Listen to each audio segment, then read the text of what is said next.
أرأيت لو أن قوما أعاروا عاريتهم أهل بيت فطلبوا عاريتهم.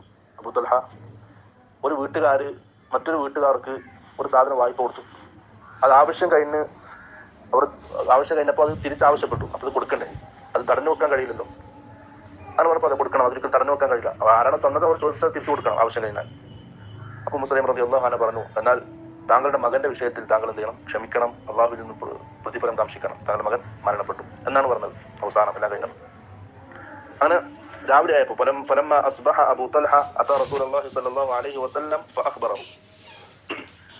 രാവിലെ ആയപ്പോൾ അബൂ തൽഹ റളിയല്ലാഹു അൻഹു രാത്രി നടന്ന സംഭവങ്ങൾ റസൂൽ സ്വല്ലല്ലാഹു അലൈഹി വസല്ലമക്ക് വിശദീകരിച്ചു കൊടുത്തു. ഫഖാല, റസൂൽ സ്വല്ലല്ലാഹു അലൈഹി വസല്ലം പറഞ്ഞു, അഅറസ്തും അല്ലൈല? ഖാല നഅം. നിങ്ങൾ ഇന്നലെ രാത്രി ശാരീരിക ബന്ധത്തിൽ ഏർപ്പെട്ടിട്ടുണ്ടോ എന്ന് ചോദിച്ചു. അതെ, നിങ്ങൾ ബന്ധപ്പെട്ടിട്ടുണ്ട്.